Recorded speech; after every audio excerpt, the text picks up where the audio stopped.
La llamada Biblia del Oso cumplirá este 2019 450 años de su primera edición. ¿Cuál es su historia? ¿Quién y bajo qué circunstancias se hizo la primera traducción al castellano de la Biblia? La Biblia del Oso, aquí en Sacro y Profano.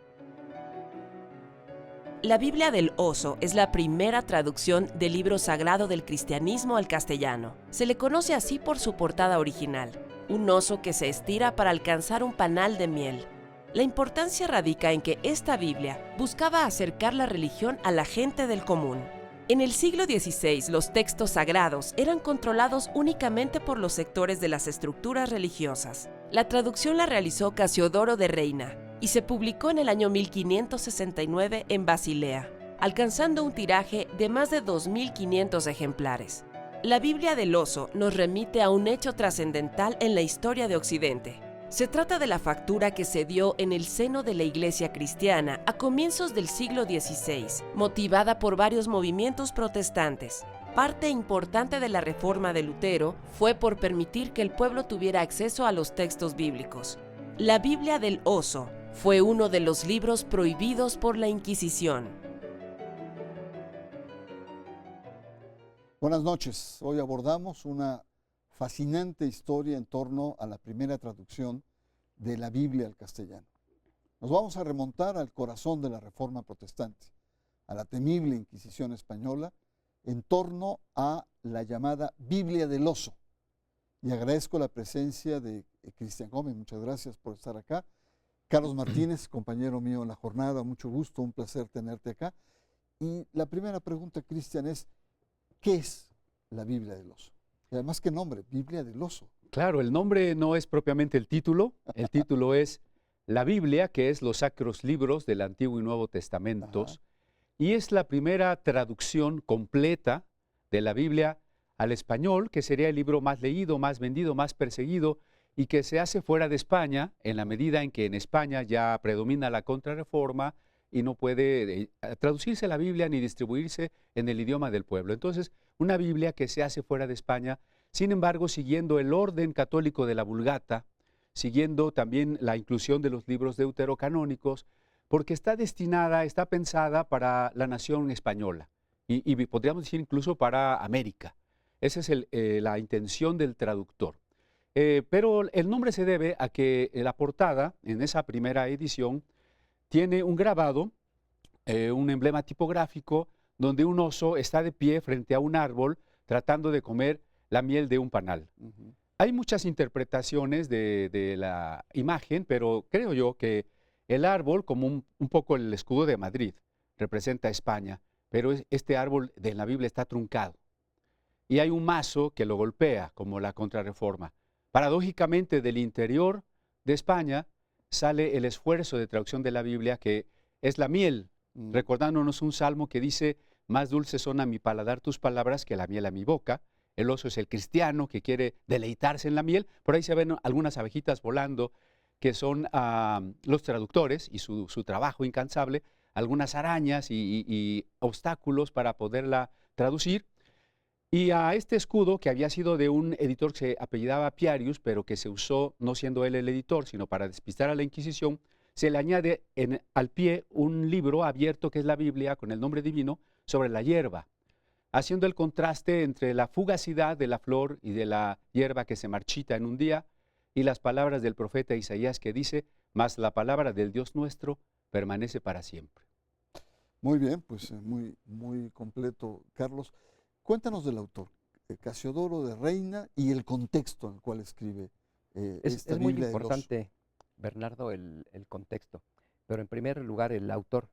Casiodoro de Reina era un monje católico de la Orden de los Jerónimos.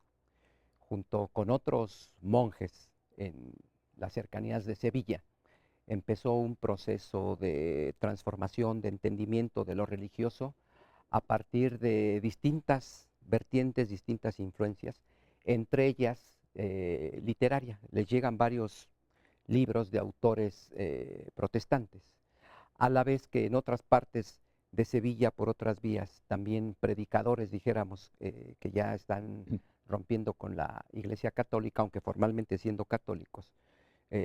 A ellos los conoce Casiodoro de Reina, y entre los monjes, por ejemplo, están otros personajes que van a salir en la historia de la traducción de la Biblia, como Cipriano de Valera, también su amigo Antonio del Corro.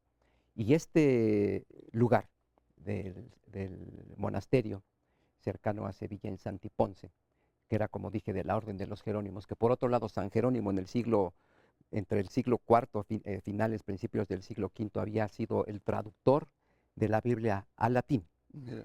Este grupo secretamente es ya un grupo reformado. Antes de que sean detectados, Casiodoro de Reina y otros 12 monjes huyen hacia distintas partes de Europa antes de que la Inquisición los pueda apresar. Entonces es importante conocer tanto el personaje como el contexto, porque una cuestión que se conoce poco es que en España también hubo reformadores, hubo personajes que empezaron a creer de otra manera, pero no se pudieron organizar visiblemente por la persecución tan inclemente que recibieron. Entonces hay esfuerzos endógenos, pero que obviamente por esta persecución en contra de ellos se ven impelidos, se ven obligados a salir. Y Casiodoro de Reina, ya cuando sale en 1557 de Sevilla, tenía la intención de empezar a traducir la Biblia, y algunos historiadores dicen que quizá ya había comenzado. Entonces Casiodoro es parte de esta corriente interna de reforma en España, de la reforma que no fue al interior de España. Muy bien, pues tenemos los 450 años de la Biblia del Oso. Ya Cristian nos ha explicado el por qué la Biblia del Oso, porque es su portada inicial, sus significados, y nos han conversado también, Carlos, sobre quién fue un monje convertido al protestantismo, quien hace una traducción pretendiendo acercar la palabra de Dios, los libros sagrados, a la lengua castellana, España. Vamos a una pausa. Les recuerdo que estamos conversando en torno a este importante documento que llega, y vamos a ver cuál es el impacto que pueda tener en América, la Biblia del Oso, aquí en Sacro y Profano.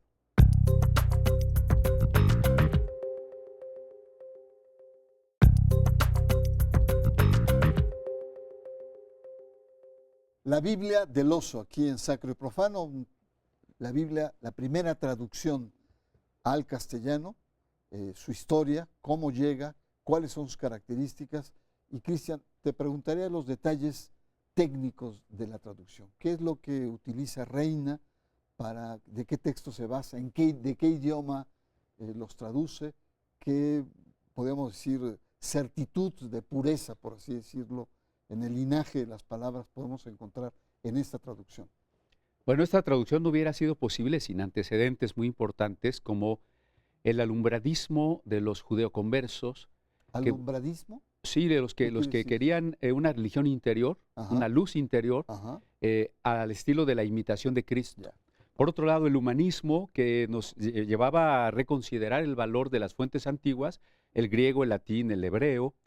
Y por supuesto, el renacimiento de estudios bíblicos de la Universidad de Salamanca y de la Complutense, la Biblia políglota de Alcalá de Henares, etc. De ahí sale la primera vertiente que permite a Casiodoro basarse en los textos ahora impresos de las lenguas originales de la Biblia, porque la Biblia se escribe originalmente en hebreo y griego. Por supuesto, solo quedaban manuscritos.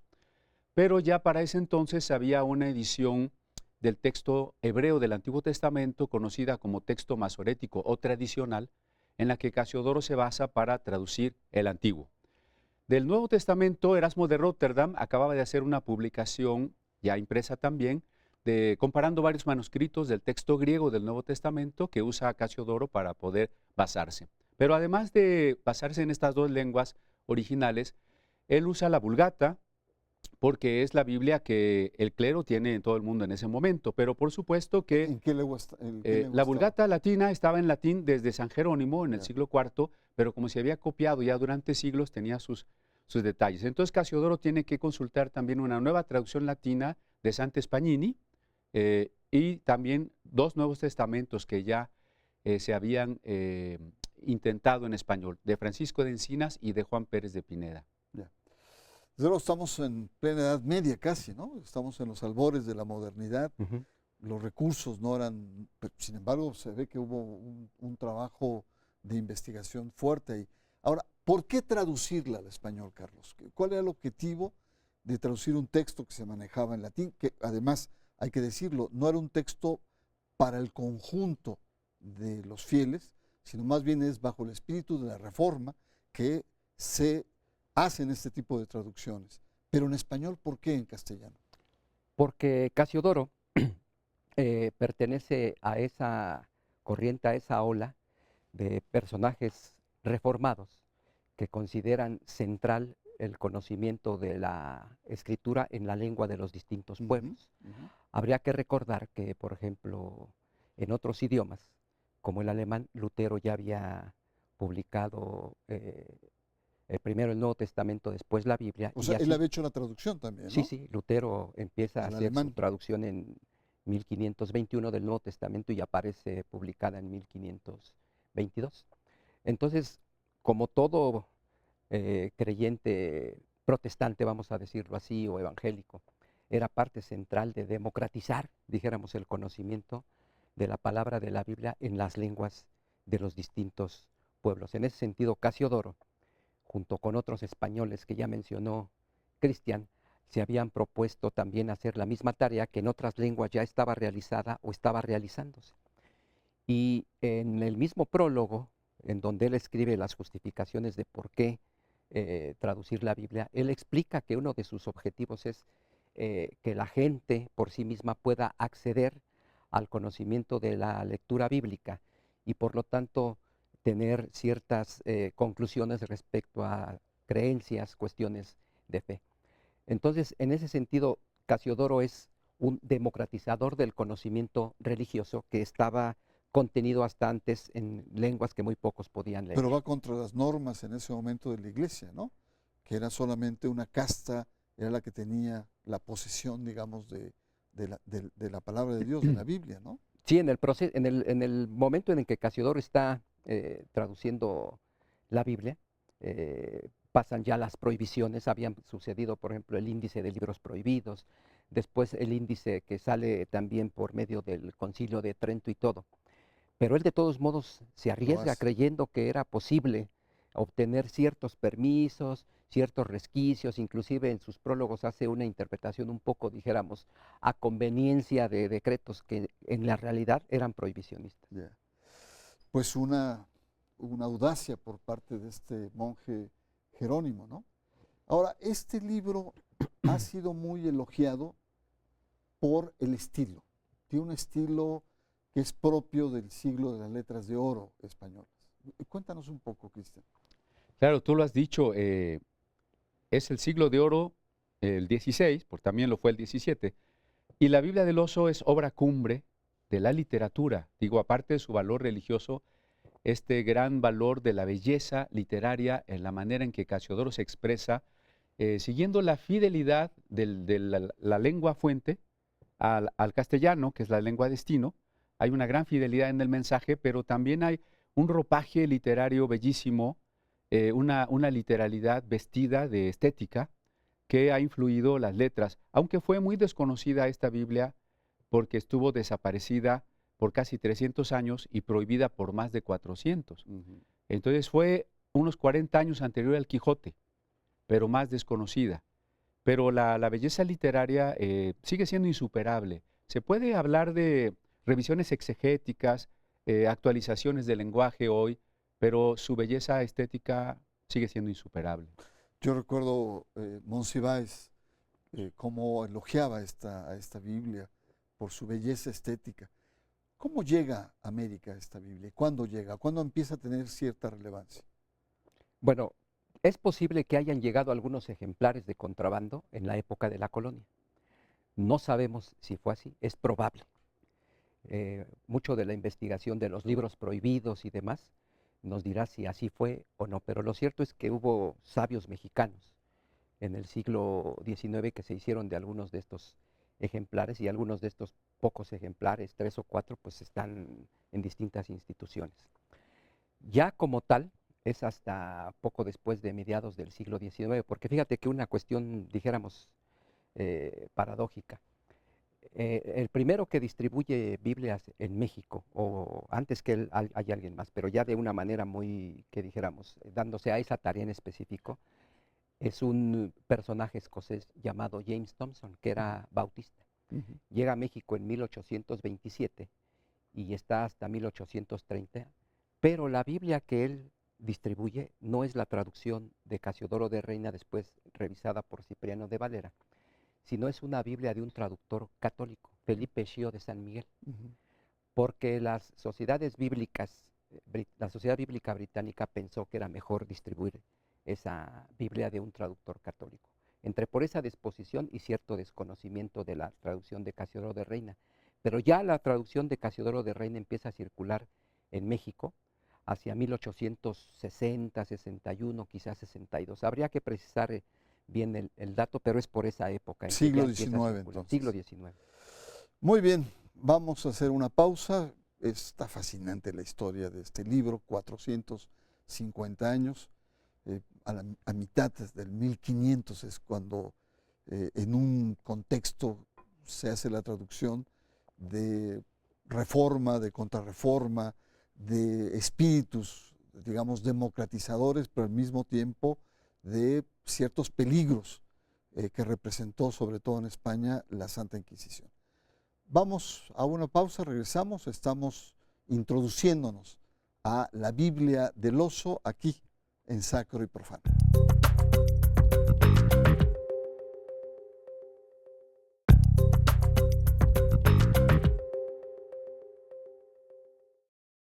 ¿Cuánta historia hay en la Biblia del Oso? Sobre todo nos llega desde la Edad Media, pero también en México y a nivel de la literatura. Hay que recordar que la Biblia como tal estaba prohibida solamente un pequeño grupo de la jerarquía y una pequeña casta. Hasta el Concilio Vaticano II es cuando se empieza a abrir las traducciones. Y por lo tanto en México muchos leen la Biblia y muchos que son hasta intelectuales, escritores, y entran a través de la Biblia del Oso, ¿no? Sí, la Biblia, dijéramos, ya lo había dicho Cristian, por su valor literario, la Biblia del Oso fue muy elogiada y leída, por ejemplo, por Monsiváis, que ya mencionaste, sobre todo su versión que él prefería, la que se conoce como versión antigua, la revisión de 1909, actualización del lenguaje, pero también la leyeron y la elogiaron Octavio Paz, Antonio Alatorre, poetas como José Emilio Pacheco, el mismo Jaime Sabines, en América Latina Jorge Luis Borges, en fin, una lista muy importante de literatos que encontraban un valor literario por la belleza del lenguaje propia del siglo de oro español. ¿Y cuál sería entonces el peso o la relevancia que tiene celebrar hoy o el 2019 los 450 años de la Biblia del Oso?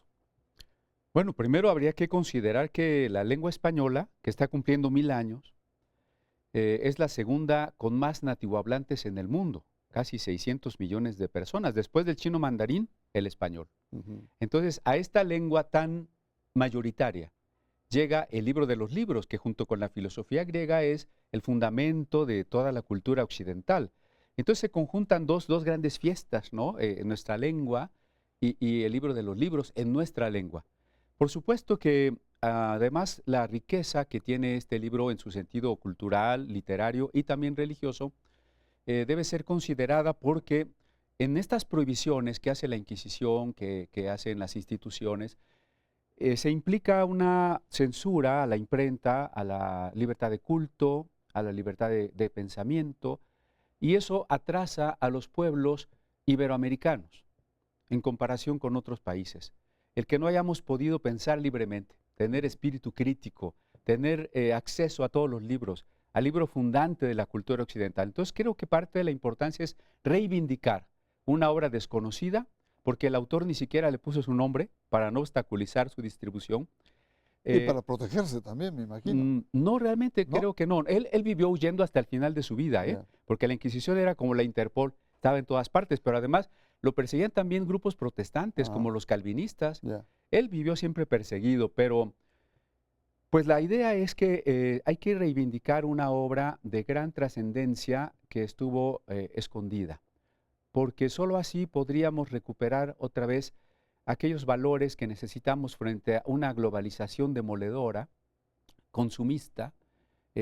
Tenemos que volver a la identidad de aquellos valores como justicia, como libertad, como solidaridad, que este libro empezó a transmitirnos a la lengua de Cervantes. Muy bien, llegamos al final. Yo te pediría, Carlos, primero agradecer tu presencia y pedirte una reflexión final, una conclusión. 450 años de un libro fundante en nuestra cultura. ¿Qué representa esto? Yo creo que sí, es un poco una reivindicación del personaje que fue muy desconocido por mucho tiempo, inclusive por aquellos núcleos que deberían de haber conocido más de él, de su historia, de toda la persecución de la que fue objeto. Fue una Biblia producida, traducida en situaciones de mucho peligro. Entonces, estos núcleos protestantes de América Latina, por mucho tiempo hubo un desconocimiento del personaje y poco a poco se ha ido conociendo un poco más, pero no lo suficiente como para reivindicarlo.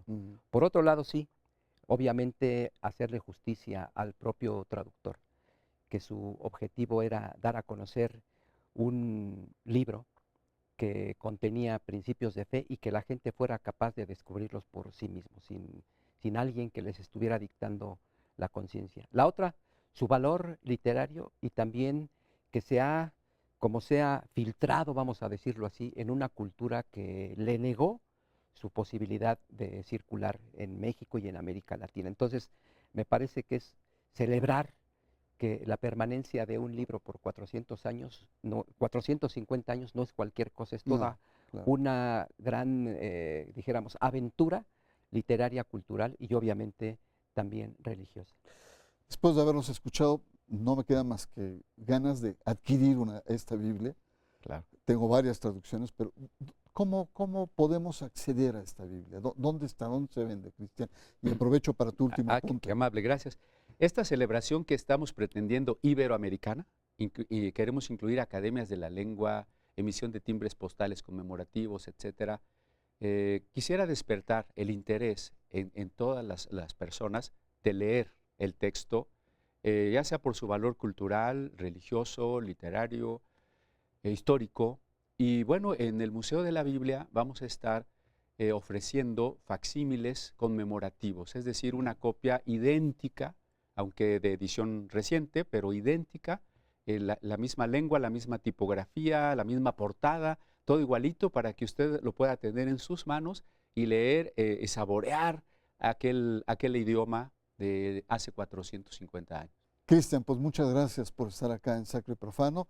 Y bueno, no me queda más que el deseo de ir al Museo de la Biblia para adquirir este ejemplar, que como ustedes lo han señalado por su importancia cultural, histórica, pues está ahí, en la cuna de la esencia de nuestra cultura contemporánea.